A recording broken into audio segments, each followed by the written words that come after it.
Hello, hello, hello. Today I'll be going over the tank called MIVY. Well, I think it's easy to say M4Y. Y probably stands for Ysna, because, I gotta take it as my own tank. But I have no idea what the M or the Y stands for, but it's a M4Y. This tank, I kinda like. It has this great, I would say great versatility of it. It's quick enough, quick enough with the acceleration off the bat. The aim is good. The gun handling is okay.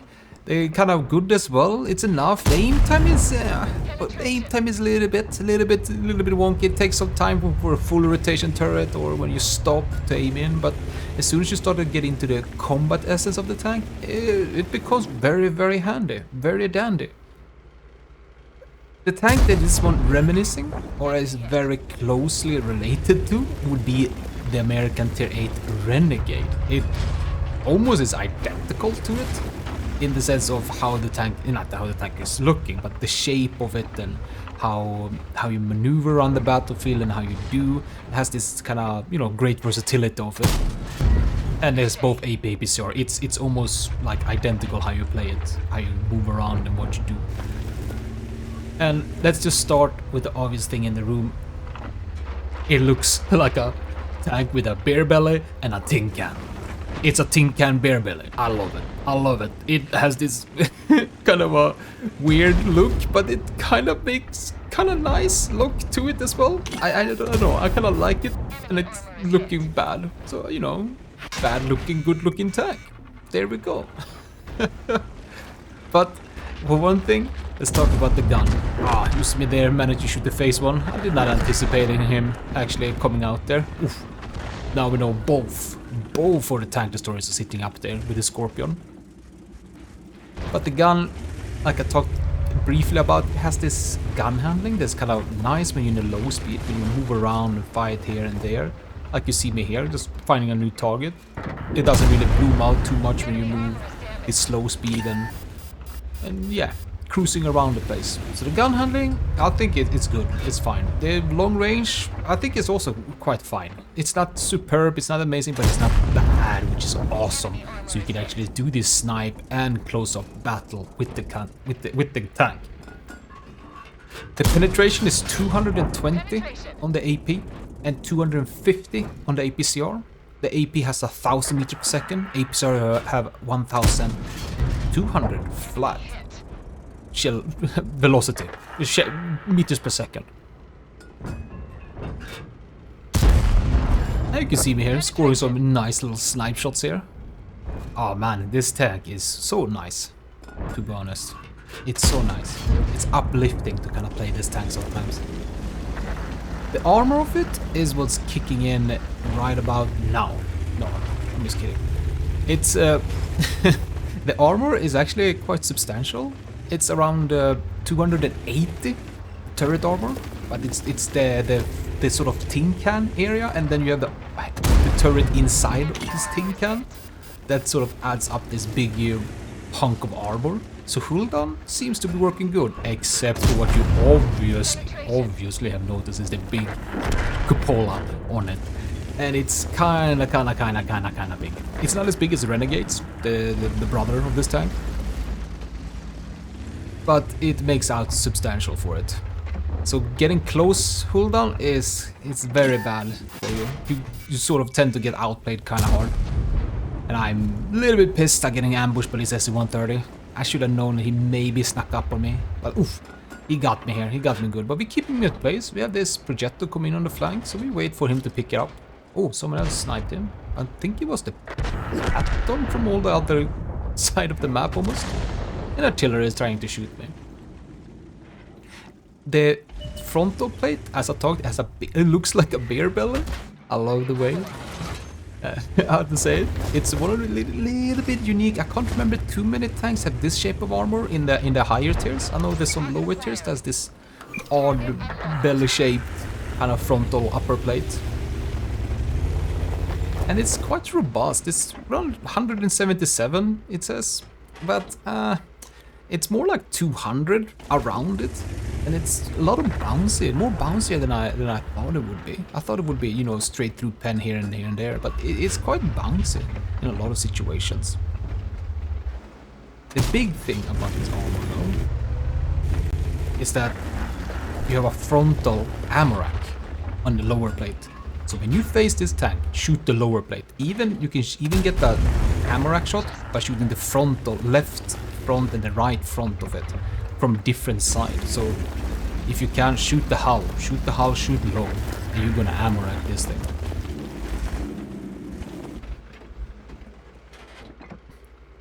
But you gotta be mindful, because this tank has around, I think it's 9 seconds reload with this 360 Alpha, so it does pack a punch.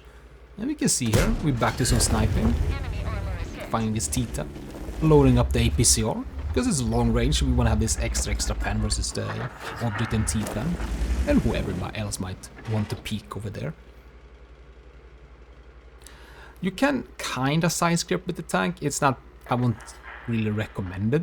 It has this kind of a shape on the frontal sides where you can easily sort of make the armor weaker at the frontal of it. You also have the little bit turret ring that kind of pokes out, so you can get smacked there pretty hard when you try to side scrape. So it has this kind of, you need to always move around with it, move left, right, go up, down, and kind of move around to make the armor useful. The base view range is 380 meters, so it's not like you have to load up optics to hopefully get full view range. You do get full view range with the ventilation build, but you need a not fully, but almost fully upgraded field modification for it. This tank has a unique feature also that I have not touched upon. Basically you have 2 tracks per side, so you have 4 tracks. Essentially what you have is a reserve track, so when you get tracked, boom, immediately tracked, you can still move around at a very slow pace. To perma-track this tank, you have to shoot the back sprocket wheel or the middle sprocket wheel. Yes, it has a middle sprocket wheel, it has a front, middle and back sprocket wheels for this to accommodate. So when you get tracked, you can still move around and still do things, but at a very slow pace, and it kinda, it's a gimmick. It's not. It's a little bit useful, obviously. You can just quickly get back to cover when you get tracked and such like that. But it's not super useful. It's not something that always could kick in. But when it's gonna kick in, it's when you get a new crew for this tank. Oh, it's gonna be perfect crew trainer tank. I think this is like top of the crew trainer tank just because of this feature, because it won't force you, or not force you, but it doesn't really suggest that, hey, you need to pick repair so you don't get perma-tracked. This one, you just don't pick repair until 3rd or maybe even 4th skill. I would pick it on the 3rd skill.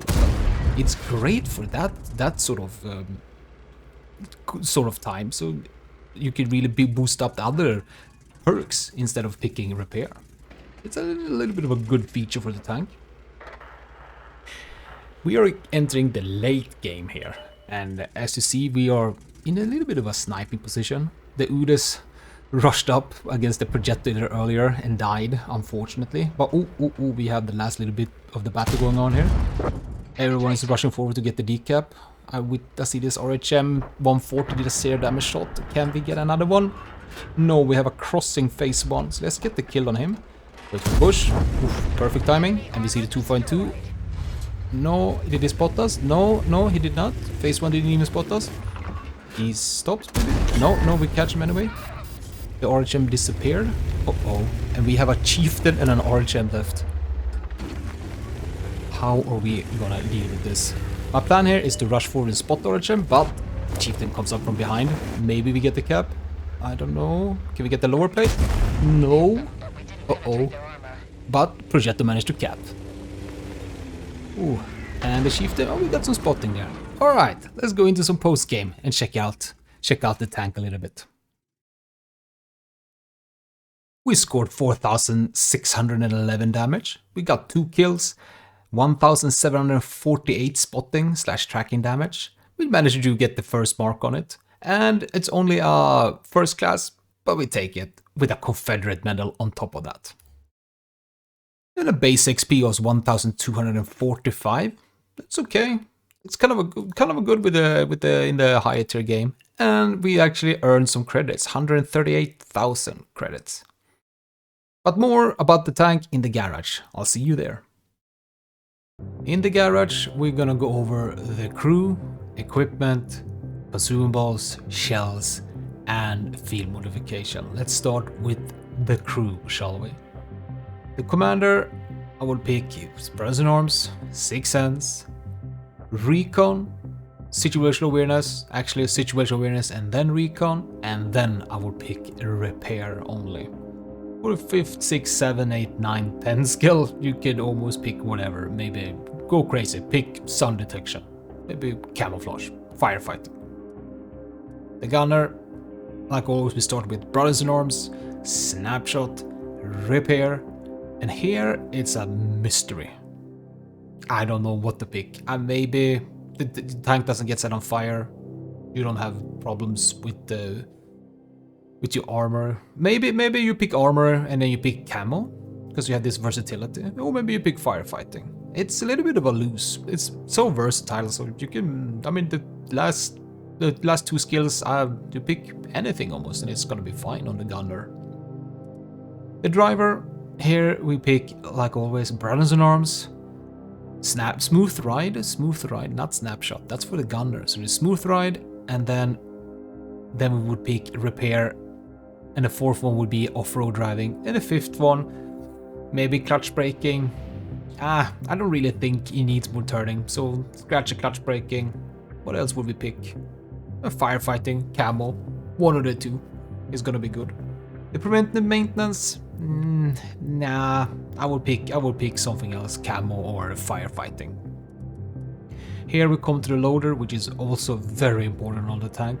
Here, like always, we start with Brothers in Arms, but as a second one, we must pick safe stowage. This belly of the tank, it's riddled with an ammo rack. You need to have safe stowage or you're gonna be popped very quickly with it. And you don't want to be popped, you want to stay in the game. You don't want to be in Stamorak. For the 3rd crew skill, you could maybe pick Intuition if you have for other sort of tech tree tanks. I would pick Intuition just to, it's kind of nice to reload an HE when you need it. And then for the 4th skill, Repair. The 5th skill, I will go with camo or firefighting. It either. Maybe go crazy and take the adrenaline rush. But let's hop over and do some equipment for the tank. It's kind of a basic, straightforward tank in how you would have things, to be honest. The tank, for the equipment wise, just ventilation, rammer, and vertical stabilizer. Straight up, feels good, feels fine. One thing you can always do is switch them around, depending on what you feel like.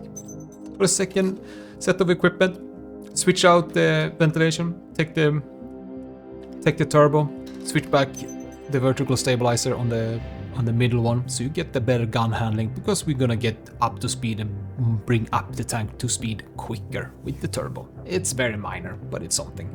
With these amazing shells, I pick a little bit more AP than APCR, because I want to earn some good credits with the tank. Every shell costs 1,000, by the way, so it's a okay earner actually. I noticed. We can actually check how much did I earn today with it. I earned, roughly playing the tank, maybe 6 hours, I think. I had a kind of a long stream here. Twitch TV, YZN3, Ysne, by the way, if you didn't know. It's in the description. And we had a really good time here. You can earn some credits with this tank. And with APCR, you always want to have these babies with you. The fast firing shell, oh, it's so good with the higher shell velocity. And that minor higher pen, 250 is good to have. For the consumables, like always, we pick the Coca-Cola, and then we pick a repair, and then we pick a first aid kit. It's good to have. We clock in so we have the camo, just so we can see that. So that's the shells, equipment, and consumables. I don't see the need for firefighting on this one. It's not super it's not super easy to get set on fire on this tank. As you can see, we do not have full view range when we have this build, so we're gonna switch back, showcase with the ventilation. And I actually like to have this set of equipment on it. But that's where we're gonna kick in and watch the field modification for the tank. Now this is important. The extra hit points, it's nice, it adds up. We get 50 more hit points, it's something. It goes very quickly to get this up with the premium tank, I gotta say, with the boosters, very quickly. For the first one, we pick the left one, the maintaining speed. It's just better. It cancels out the hull traverse speed. We get less suspension durability, but we don't care about being tracked. We have quite a good repair speed here. And when we stay still, then we repair as quickly as a normal tank. And we can always get out of dodge. Not always, but most of the time we can get out of dodge when we get perma-tracked. Or not perma-tracked, when we get tracked in the open. For the next one, we pick the extra aiming circle. We want to have the 034 dispersion. That's when we have the sweet spot with the tank. It gives up a little bit of aim time, but I think we're okay with it. And here we come to the most important one. It's the extra view range. So we get the full view range and we can move around on the battlefield and we can be this versatile heavy tank around in the battlefield. And this is how I would do with my M4Y or Mivi. I don't know, you come up with some good nicknames for it. I just call it M4Y. Mayhem for Isne? Yeah, it must be that. Mayhem for Isne, that's this tank. Mayhem for Isne. I see no other way. But anyway, thank you so much for watching my little tank review of the Mayhem for Isne tank. And thank you so much for watching, and I hope I see you around, because I'm out of here.